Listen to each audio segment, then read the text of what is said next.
नमस्कार दोस्तों। तो आज हम लोग फंडामेंटल राइट्स का पार्ट 3 स्टार्ट करने वाले हैं। तो चलिए शुरू करते हैं। तो हमारा जो आर्टिकल 30 आज है, आज का पहला जो आर्टिकल हम लोग का 30 है।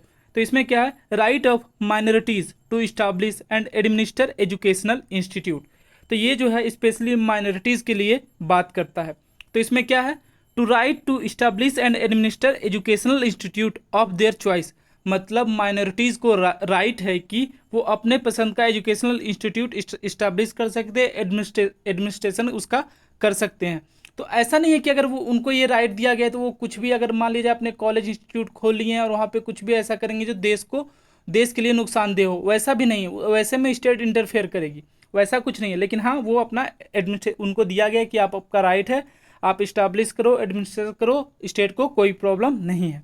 दूसरा पॉइंट क्या है, the compensation amount fixed by the state for the compulsory acquisition of any property of a minority educational institute shall not restrict or abrogate the right guarantee to them. अब मान लिया जाए कि अगर एक इंस्टीट्यूट है माइनॉरिटी का, तो अगर वहाँ से सरकार जो है वो रेलवे का कुछ उसका प्रोजेक्ट है प्लान किया हुआ, या हाईवे या कुछ भी वैसा प्रोजेक्ट है जिसके अंडर वो ज़मीन आ रही है, तो सरकार क्या है, उसका प्रॉपर कंपनसेशन देगी, तब वो ज़मीन लेगी।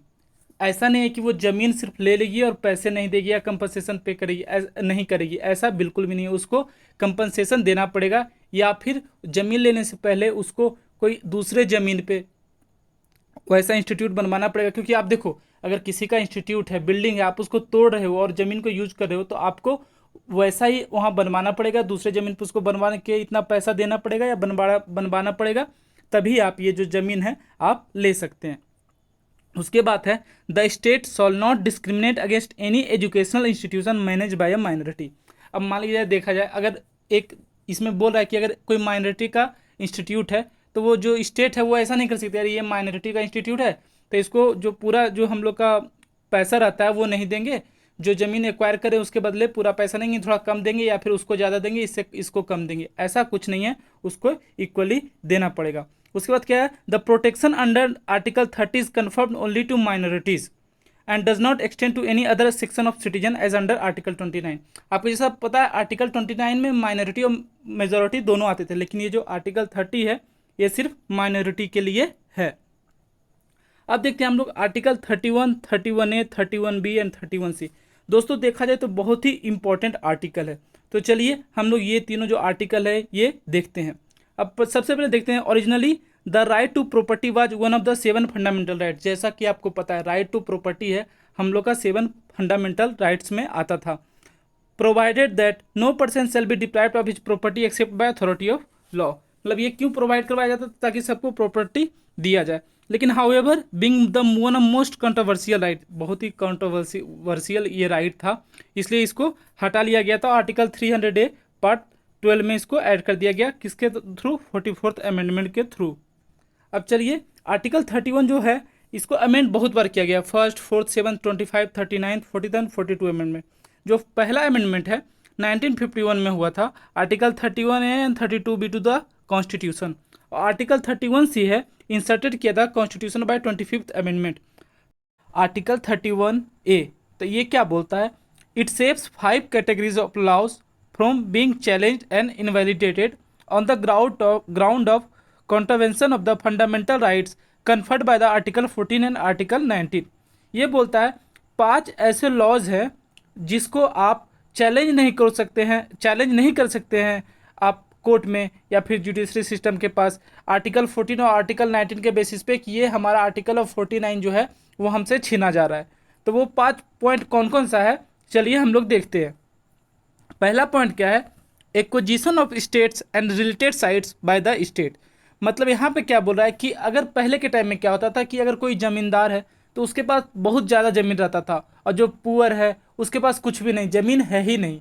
तो बोला जा रहा है वैसे लोग जिनके पास बहुत ज़्यादा एग्रीकल्चर लैंड है या उससे रिलेटेड लैंड है, तो वो स्टेट चाहे उससे वो ज़मीन ले सकती है, और वो चाहे तो अपनी डिस्ट्रीब्यूट भी कर सकती है, अपना पुअर्स के पास अधिकार है ये स्टेट का। नेक्स्ट पॉइंट क्या है, taking over the management of properties bye the state. मतलब इसका मतलब क्या है कि मान लिया जाए पहले के टाइम में क्या होता, अगर कोई बड़ा सा कंपनी है उसका मैनेजमेंट सही तरीके से होता नहीं था, तो स्टेट चाहे तो उसका मैनेजमेंट ले सकती है। अब मैनेजमेंट सही तरीके से नहीं होता था, मतलब अब मान लीजिए कोई कंपनी है, उसमें बहुत सारा लेबर काम कर रहा है। अब पहले के टाइम में क्या होता था कि अगर कोई कंपनी है, कोई बड़ा आदमी है, तो वो क्या करता था, अपने कंपनी में किसी को भी काम पे लगा लेता था। वो बोलता तुम्हारा बाप दादा जो था वो मेरा बहुत सारा पैसा लिया था, अब तुमको चुकाना पड़ेगा, तुम चुका नहीं पाओगे तो मेरे काम करो। मतलब बहुत सारा मिसमैनेजमेंट होता था, सही से होता नहीं था। तो ऐसे में क्या है कि स्टेट गवर्नमेंट जो है वो टेक ओवर कर सकती है मैनेजमेंट कंपनी का, ये अधिकार उसको है। अगला पॉइंट क्या है, अमलगमेशन ऑफ कॉरपोरेशंस। इसमें क्या है कि पहले क्या होता था, इंडिपेंडेंट से पहले मान लीजिए कोई कॉरपोरेशन चला आ रहा है, वो अपने मन मर्जी से चला रहा है, जो मन का जैसे मन कर रहा है वो चला रहा है, उस पर कोई रूल रेगुलेशन नहीं है। ब्रिटिश के टाइम ही रूल रेगुलेशन था। तो ऐसे में है कि अगर एक या एक दूसरे ज़्यादा कोई ऐसा कॉरपोरेशन है तो गवर्नमेंट उसको अपने कंट्रोल में ले सकती है। उसका मैनेजमेंट वो अपने या तो अकेले भी कर सकती है या दोनों का मर्ज करके मैनेजमेंट स्टेट गवर्नमेंट कर सकती है। नेक्स्ट क्या है देखते हैं, एक्सटिंग्विशमेंट और modification of rights of directors और शेयर होल्डर्स ऑफ कॉरपोरेशंस। इसमें क्या बोल रहा है कि मान लिया जाए कि अगर बहुत सारे शेयर होल्डर हैं, क्या होता है एक्सटिंग्विशमेंट और modification of rights of directors और शेयर होल्डर ऑफ कॉरपोरेशन। मान लिया जाए एक शेयर होल्डर है, अब शेयर होल्डर कौन है, बहुत पहले से है, मान लीजिए इंडिपेंडेंस से पहले से या बाद में भी है। आप खुद सोचो ना 1951 में ये बना था तो उस टाइम कितना कंपनी इस्टेब्लिश हो गया होगा, कितने रिच पर्सन होंगे। ये तो वही होंगे ना जो अंग्रेज का जो होता है एक चाटुकारी करते हैं ना, जो करते हैं चमचागिरी, जिनको जो अंग्रेज भर भर के देके गए, वैसे लोग हैं, बहुत सारे वैसे लोग थे। तो क्या होता है कि उन लोग के पास बहुत ज़्यादा ट्रेजर है, मान लीजिए जाए बहुत सारा शेयर होल्डर है, मतलब अपना जो भी बहुत सारा ट्रेजर वगैरह सब कुछ वो जमा करके बैठे। तो ऐसे में गवर्नमेंट जो है नहीं अलाउ करेगी, गवर्नमेंट मॉनिटर करेगी ये लोग को, और चाहे तो ये लोग का जो मॉडिफिकेशन भी इसमें कर सकती है, वो लोग का शेयर होल्डिंग कैपेसिटी जो वगैरह जो रहता है इसमें चेंज भी कर सकती है। अगला क्या है, एक्सटिंग्विश और मॉडिफिकेशन ऑफ माइनिंग लीजेस। अब क्या है ये जो पॉइंट है इसमें क्या बोलता है कि मान लिया जाए कोई कंपनी है जिसको मतलब अंग्रेज सरकार है, अगर वो यहाँ क्या लीज माइनिंग के लिए कोई लीज पे अंग्रेज सरकार उसको दे दी कि ठीक है इतना साल के लिए आप लीज पे आपको ये दे रहे हैं, या गवर्नमेंट जो है पहले की ब्रिटिश सरकार जो है वो उसको साइन हो गया था कि ये कंपनी लीज इसको लीज पे दे रहे हैं। तो अगर हमारा जो इंडियन गवर्नमेंट है, इंडिपेंडेंट के बाद जो गवर्नमेंट बनी है, तो वो चाहे तो उसका लाइसेंस छीन सकती है। मतलब जो ब्रिटिशर्स ने लाइसेंस दिया था जरूरी नहीं है कि वो लाइसेंस रहे, अगर ये आर्टिकल 31 ये जो है ये पावर देती है, अगर चाहे तो ये आपका लाइसेंस छीन भी सकते हैं। अब हम लोग बात करते हैं आर्टिकल 31B। ये क्या बोलता है, it protects the act and regulations included in the 9th schedule from being challenged and invalidated on the ground of contravention of any of the fundamental rights. अब दोस्तों देखिए ये बहुत ही देखा जाए तो कंट्रोवर्शियल और खतरनाक है। देखा जाए तो इसमें क्या बोला गया 31B ये अमेंड किया गया था, ये भी आपका 1951 में था। इसमें क्या बोल रहे हैं कि हम एक 9th शेड्यूल 31B में एक 9th शेड्यूल बनाएंगे। अब इसमें क्या है कि आप कुछ भी मतलब कुछ भी आप डाल दो, अगर कोई एक्ट बनाए अगर वो आप डाल दो 9th शेड्यूल में, तो उसको आप चैलेंज कर ही नहीं सकते कोई भी ग्राउंड पे, चाहे वो आपका फंडामेंटल राइट का हो या कुछ भी हो, कोई ग्राउंड पे आप हनन भी मतलब उसके खिलाफ आप जा ही नहीं सकते हो। इसका क्या है, the scope of article 31B is wider than article 31A। अब सही बात है, आर्टिकल 31B देखे, अगर आर्टिकल 31B अगर आपका जो है ना अगर 100 है तो आर्टिकल 31A सिर्फ 10 है, मतलब इतना ज़्यादा डिफरेंस है। आप पूछो कैसे, देखो आर्टिकल 31A में क्या बोला है कि एक 5.5 लॉ है, इसमें अगर है तो आप फंडामेंटल राइट्स के बारे में आप चैलेंज नहीं कर सकते हो। लेकिन इसमें क्या बोल रहा है, कोई भी एक्ट कुछ भी बना के आप 9th शेड्यूल में डाल दो तो आप इसके खिलाफ जा ही नहीं सकते, आगे लेजिस्लेचर के पास जुडिशरी के पास जा ही नहीं सकते हैं। फिर हमारा सुप्रीम कोर्ट का जजमेंट आया 2007 में IR कोलो केस में, और इन्होंने कहा कि नहीं देखो ऐसा है नहीं कि अगर तुम कोई लॉ बना दिया और उसको आप तुम जो है यहाँ पे देखो 9th शेड्यूल में डाल दिए तो उसका कोई माए बाप है नहीं, कोई देखने वाला है नहीं। ये तो एक ऐसा ही हो गया ना कि आपको ठीक है अधिकार फंडामेंटल राइट बन गया, अब उससे रिलेटेड कोई वैसा आपका कानून बना दिया गया और उसको 9th शेड्यूल में डाल दिया गया तो उसके बारे में आपकी सुनवाई हो ही नहीं सकता है, ऐसा तो हो नहीं सकता। तो इसीलिए फिर 2007 में सुप्रीम कोर्ट का जो है वो एक आया कि नहीं ऐसा नहीं है, अगर वो बेसिक स्ट्रक्चर जो कॉन्स्टिट्यूशन का बेसिक स्ट्रक्चर फंडामेंटल राइट का है, अगर वो वायलेट करेगा फंडामेंटल राइट का बेसिक स्ट्रक्चर, तब इसके खिलाफ भी जा सकते हैं लोग कोर्ट में। ऐसा है नहीं कि एकदम इसके खिलाफ कोई जा ही नहीं, सुनेंगे नहीं, ऐसा कुछ नहीं है। उसका जो है the Supreme Court first propound the doctrine of basic structure of the constitution in the Kesavananda Bharati on April 14। जो बेसिक स्ट्रक्चर जो पहला है ये कब हुआ था? केशवानंद भारती केस में 24 अप्रैल 1973 में सुप्रीम कोर्ट ने बताया था। उसके बाद है article 31C। It contain two provisions. It says that no law that seeks to implement socialistic directive principles specified in article 39B and C shall be declared void on the grounds of contravention of fundamental rights conferred by article 14 और article 19। अब यहाँ पे क्या बोल रहे हैं? पहला statement यहाँ पे है कि कोई भी वैसा लॉ जो आर्टिकल 39B और 39C में है, तो आर्टिकल 39B 39C मेनली है क्या? ये बात करता है कि सबका इक्वल बराबरी होना चाहिए। अगर मान लीजिए किसी के पास ज़्यादा ज़मीन है, ज़्यादा पैसा, तो उससे निकाल के उसको सरकार को हक है उसे करके सब में बांट दें, मतलब एक टाइप का है ना, इक्वल डिस्ट्रीब्यूशन कर दे सोसाइटी में। लेकिन देखा जाए इक्वल डिस्ट्रीब्यूशन चलो आप कर रहे हो, लेकिन देखा जाए तो आप ये तो एक मेरिट बेसिस पे आप जो मेरिट के खिलाफ जा रहे हो ना। अब मान लीजिए कोई डिजर्विंग है, कोई नॉन डिजर्विंग है, आप घोड़ा और गधा को मतलब एक ही कैटेगरी में रख रहे हो कि हाँ चलो बराबर है, सब में बराबर करेंगे, ऐसा ही कुछ है। ये मैं बस समझाने के लिए ऐसा बोल रहा हूँ। तो दोस्तों इसमें क्या बोलता है कि अगर आर्टिकल 39B और 39C के लिए अगर कुछ वैसा किया जाता है, मतलब आप उसके बेसिस के लिए कोई लॉ बनाया जाता है, तो आप इसके अगेंस्ट मतलब जो है फंडामेंटल राइट्स का हनन का, इसके खिलाफ भी आप वो नहीं बोल सकते हो कि हमारा फंडामेंटल राइट का हनन हो रहा है। चलिए यहाँ तक तो ठीक था, सरकार ने बोला कि ठीक है। अगर आर्टिकल 14 और 19 का इसमें अगर ये दो जो आपका आर्टिकल अगर इसमें कुछ अमेंड किया जाता है, अगर इस पर लाया जाता है, तो आप ये नहीं बोल सकते कि आर्टिकल 14 और 19 का आपका हनन हो रहा है, क्योंकि वो राइट है, सरकार कर सकती है। और इसके बाद क्या था ये कि ये भी बोलते हैं कि अगर ऐसा कुछ करते हैं तो आप कोई कोर्ट में जा भी नहीं सकते हैं। तो बाद में ये क्या है, इसको भी चेंज किया गया था। नेक्स्ट है article 32 right to constitutional remedies. अब ये क्या बोलता है? इस article 32 is considered the most important article of the constitution as it provides that the right to get fundamental right protected is itself a fundamental right. मतलब क्या बोल रहा है कि जो आपका फंडामेंटल राइट है उसको प्रोटेक्ट करने के लिए तो कोई राइट रहना चाहिए ना, तो भी एक फंडामेंटल राइट है। मतलब इसी को जो है हमारे B.R. अम्बेडकर बोले थे हार्ट और soul of constitution. Heart and soul of constitution किसको बोला गया? यही आर्टिकल 32 को। It confers the right to remedies for the enforcement of the fundamental right of an aggrieved citizen. The Supreme Court has ruled that article 32 is a basic feature of the constitution, hence it cannot be abrogated or taken away even by way of amendment to the constitution। मतलब इसको आप ले नहीं सकते हैं amendment के through भी। क्या है? It contains the following provisions. The right to move the Supreme Court by appropriate proceeding for the enforcement of the fundamental right. अब इसमें क्या बोलता है देखिए कि अगर मान लिया जाए ये जो आर्टिकल 32 है जो बेसिक फीचर है कॉन्स्टिट्यूशन का, और ये लिया नहीं जा सकता अमेंडमेंट के थ्रू भी। अब इसमें क्या बोलता है कि 4 प्रोविजन है इसमें, ये आप ध्यान से देखेंगे। The right to move the Supreme Court by appropriate proceeding for the enforcement of the fundamental rights.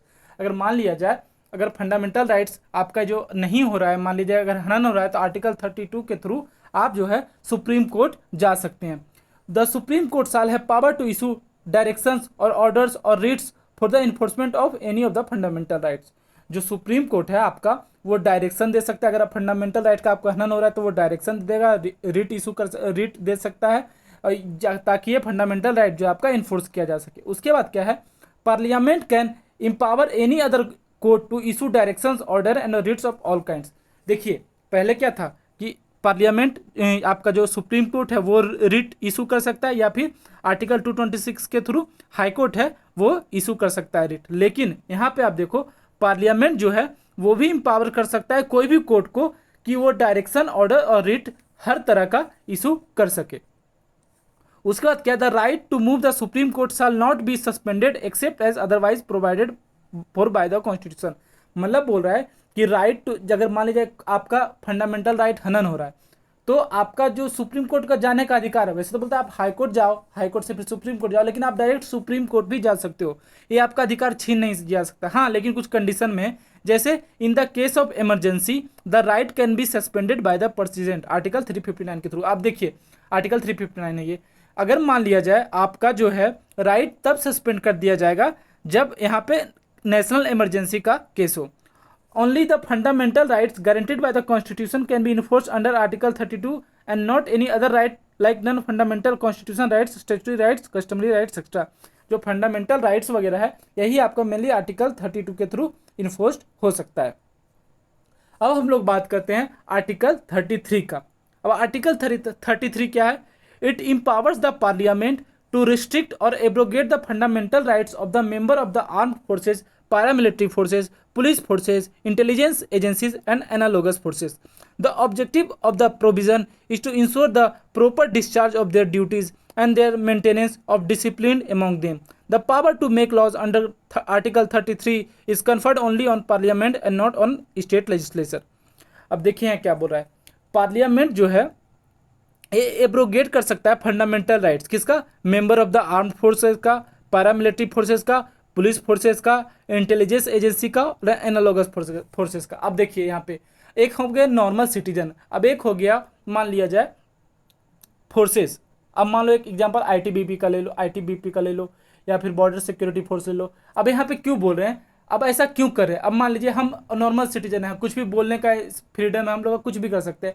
अब मान लिया जाए एक आईटीबीपी का जवान, जस्ट एग्जांपल दे रहा हूँ, अगर वो चाइना इंडिया का बॉर्डर पे लड़ाई चल रहा है और वहाँ पे वो वीडियो बना के यूट्यूब पे डाल रहा है और वो बोला ये तो हमारा फंडामेंटल राइट है, बोलने का अधिकार है, जिससे अब फॉरेन मीडिया भी देखेगी, जान जाएगी, तो देखा जाए तो बहुत ही गलत हो रहा है ये। इससे क्या होगा कि जो हर किसी को लोकेशन पता चल जाएगा, हमारे इनेमी को लोकेशन पता चल जाएगा, हर कोई कवर करेगा। तो देखा जाए तो इस तरह का नहीं हो सकता। इसलिए ऐसे सिचुएशन में जो पार्लियामेंट है वो चाहे तो फंडामेंटल राइट्स को जो आर्म फोर्सेज है वो लोग का एब्रोगेट भी कर सकती है। Any such law made by Parliament cannot be challenged in any court on the ground of contravention of any of the fundamental rights. अब मान लिया जाए कोई आर्म फोर्स है, वो बोलता है कि हमारा फंडामेंटल राइट्स का हनन हो रहा है, कि ऐसा पार्लियामेंट हमारा हमसे ये राइट छीन लिया, तो आप इसको चैलेंज भी नहीं कर सकते हैं कहीं भी, क्योंकि देखा जाए तो ये सिक्योरिटी का सवाल है। आप आर्म फोर्सेज में आपके पास बहुत ज़्यादा जिम्मेदारी है, आप एक आम नागरिक नहीं हैं। इसी हिसाब से अगर आप कहीं चैलेंज भी नहीं कर सकते हैं और इस पर देखा जाए तो किसी को कोई प्रॉब्लम भी नहीं है, क्योंकि ये बहुत सही हो रहा है देश के लिए, देश के हित में है ये। उसके बाद क्या है, the member of arm forces. अब हम बोलेंगे आर्म फोर्सेज है, मेंबर्स ऑफ आर्म फोर्सेज को क्या हो गया, तो मेंबर ऑफ आर्म फोर्सेज में आपका नॉन कॉम्बेटेंट एम्प्लॉय आ जाएंगे। जैसे कौन कौन हो गया, मान लिया जाए नॉन कॉम्बेटेंट एम्प्लॉय में हो जाएगा बार्बर हो जाएंगे, कारपेंटर हो जाएगा, मैकेनिक हो जाएगा, कुक हो जाएगा, चौकीदार हो जाएगा, बूट मेकर, सेलर, मतलब जो भी वहाँ आर्मी में जो एक सारा काम करता है, हर एक इंसान मेंबर ऑफ आर्म फोर्सेज में आएगा। यहाँ तक कि एक जैसे गाड़ी का, जैसे व्हीकल का ड्राइवर हो गया, अगर अलग से कोई रखते हैं तो, या फिर वहाँ का खाना जो बनाता है, रसोईया वगैरह, हर कोई। अब अगला है आर्टिकल 34। अब एक क्या है, it provides for the restriction of fundamental rights while martial law is in force in any area within the territory of India. The expression martial law has not been defined anywhere in the constitution, but literally it means military rule. The martial law is imposed under extraordinary circumstances like war, invasion, insurrection, rebellion, riot or any violent resistance to law. देखिए क्या बोलता है article 34, it provides for the restriction on fundamental right while martial law is in force. Martial law क्या होता है, मान लिया जाए अगर आपको केस में पहले मार्शियल लॉ लगता कब है ये आप समझ लो, और मार्शियल लॉ होता क्या है।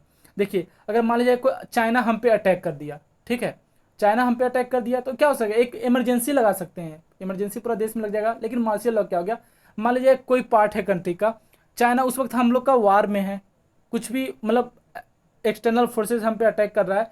अब वो जहाँ किसी एरिया में एक पर्टिकुलर रीजन में कोई पर्टिकुलर कम्युनिटी है, वो भी बहुत ज़्यादा दंगा करे कि हमको भारत से अलग होना है या बहुत ज़्यादा परेशान कर रहा है, तो वहाँ पे मार्शियल लॉ लगा दिया जाता है, मिलिट्री रूल लगा दिया जाता है।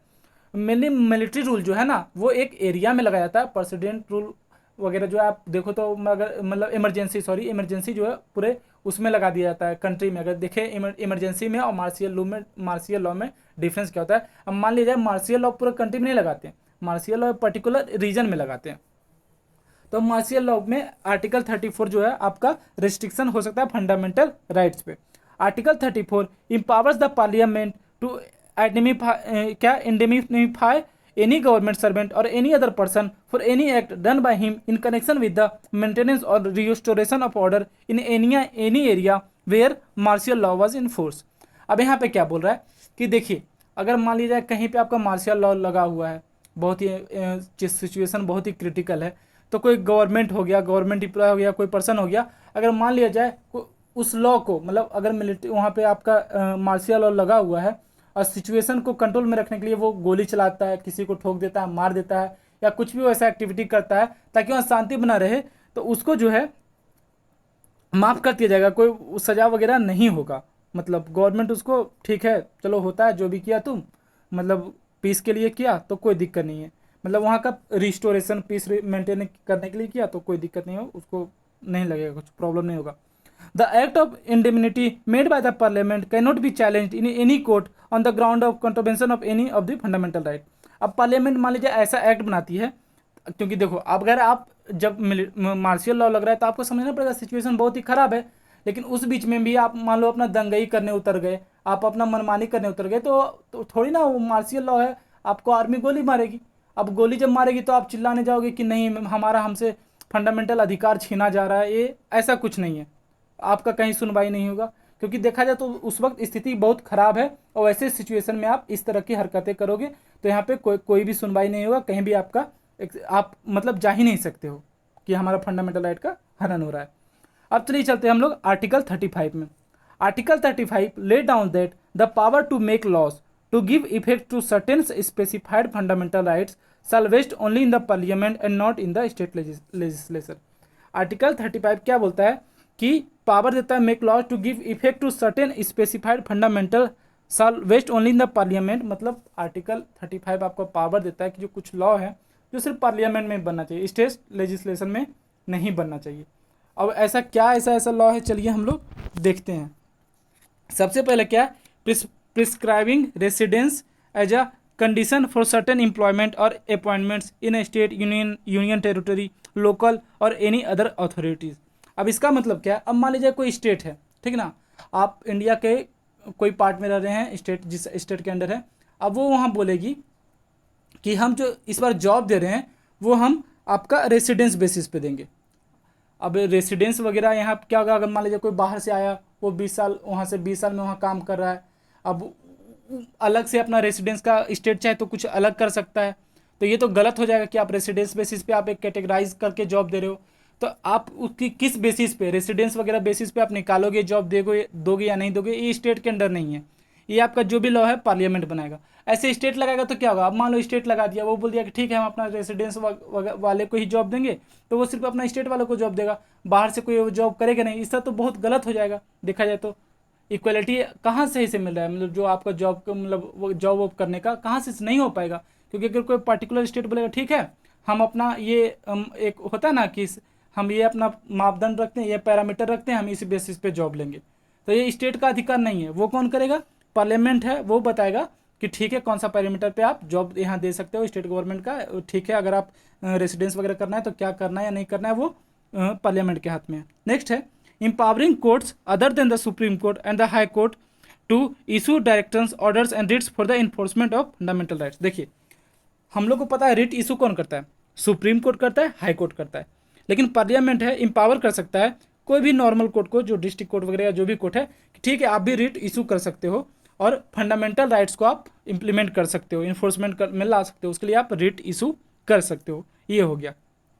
उसके बाद क्या, restricting or abrogating the application of fundamental rights to members of arm forces, police forces extra. अब जैसे मैंने बताया था कि आर्म फोर्सेस वगैरह फंडामेंटल राइट्स, अगर मान लीजिए कोई बॉर्डर पे है, ठीक ना, अब वो चाइना का युद्ध हो रहा है, पाकिस्तान से युद्ध हो रहा है, अब वो बॉर्डर पे सैनिक वो लड़ाई करके, चलिए उसको शायद यूट्यूब पे वीडियो डालने का मन है कि चलो ठीक है लड़ाई हो रहा है हम यूट्यूब पे वीडियो डालते हैं, वैसा वो होता नहीं है जनरली, बस एग्जांपल के लिए बता रहा हूँ। अगर वो फिर फंडामेंटल राइट का बात करेगा कि मैं एक वीडियो बना रहा हूँ डाल रहा हूँ, मतलब बोलने का मेरा अधिकार है, तो उस टाइम में वैसा क्या होगा, गवर्नमेंट जो है उससे फंडामेंटल राइट छीन लेगी, वो नहीं रखेगी, क्योंकि आप देखा जाए तो वो देश को नुकसान पहुंचा रहा है, तो ऐसे टाइम में वो छीन लेगी, पार्लियामेंट वो कर लेगा, कोई दिक्कत नहीं है, वो उसके खिलाफ जा भी नहीं सकता, कहीं बोल भी नहीं सकता कि मेरा फंडामेंटल राइट्स का हनन हो रहा है। उसके बाद क्या है, इंडिमनीफाइंग any government servant or any other person for any act done during the operation of martial law in India. ये पॉइंट क्या बोला कि जैसा मैंने आपको बताया था कि मान लीजिए कोई गवर्नमेंट सर्वेंट है, कोई भी है, कोई मार्शियल लॉ लगा हुआ है और वहाँ उसको तोड़ रहा है, तो अगर मार्शियल लॉ मेंटेन रहे, वहाँ पीस मेंटेन रहे, उसके लिए वो बंदूक भी चला देगा, गोली भी चला देगा, किसी को मार भी देगा, तो वहाँ पे गवर्नमेंट उसको ठीक है कोई दिक्कत नहीं है, सब मैनेज है चलेगा, क्योंकि वो जो भी किया है पीस के लिए किया है, तो वहाँ कोई दिक्कत नहीं है, गवर्नमेंट वो अपना देख लेगी, वो संभाल लेगी, उसको रहने देगी। नेक्स्ट क्या है, the Parliament has power to make laws prescribing punishment for offences such as untouchability and traffic in human being and force labour. Parliament के पास पावर है कि वो पनिशमेंट पनिशमेंट क्या क्या हो सकता है, किसके लिए, अनटचेबिलिटी छुआछूत के लिए, ट्रैफिक इन ह्यूमन मतलब क्या है, मतलब जो होता है ना selling purchasing of humans, trafficking, human trafficking, उसके लिए, और फोर्स्ड लेबर, ये सब के लिए आप चाहे तो अब पार्लियामेंट जो है वो कर सकती है, अपना लॉ बना सकती है। नेक्स्ट क्या है आगे, article 35 extended the competence of the parliament to make a law on the specified matters even those matters which may fall within the sphere of the state legislature. अब इसका आगे क्या बोला कि आर्टिकल 35 जो है ये पावर देता है पार्लियामेंट को कि वैसा इशू जो स्टेट गवर्नमेंट को लॉ बनाना चाहिए था, वैसा इशू पे आपका जो पार्लियामेंट है वो लॉ बनाएगी। जैसा कि मैंने बताया जॉब का इशू पे, अगर मान लीजिए स्टेट गवर्नमेंट को बोल दिया ठीक है आप अपना बनाओ, आप स्टेट का जॉब कैसे निकालते हो, तो स्टेट क्या करेगी, ठीक है, नेता यहाँ क्या करेगा, नेता तो चाहिए उसको वोट बांटने का काम करेगा, बोले ठीक है भाई अब हम क्या करेंगे, अपने राज्य वालों को मेरा वोट मिले इसलिए हम सिर्फ राज्य वालों को नौकरी देंगे, बाहर किसी को देंगे ही नहीं। तो ऐसा तो होगा नहीं, ये तो डिस्क्रिमिनेशन हो गया। आप एक इंडिया में रह रहे हैं, आप अपना अपना एरिया बांट रहे, तो ऐसा है नहीं। इसलिए ये सब काम कौन करेगा, पार्लियामेंट, वो बताएगा कि करना है या नहीं करना है, किस बेसिस पे जॉब निकालना है, देना है या नहीं देना। तो दोस्तों ये सब था हमारा फंडामेंटल राइट्स, हम लोग कवर किए अच्छे से, देखें हम लोग आने वाला एग्जाम बहुत सारे एग्जाम के लिए इंपॉर्टेंट है, प्री का एग्जाम के लिए तो बहुत ही इंपॉर्टेंट है। प्री के हिसाब से मैंने ऑलमोस्ट सारा पॉइंट कवर कर लिया है। तो अगले चैप्टर में हम लोग देखेंगे, अगले टॉपिक पे बात करेंगे। तब तक पढ़ते रहिए, खुश रहिए, जय हिंद।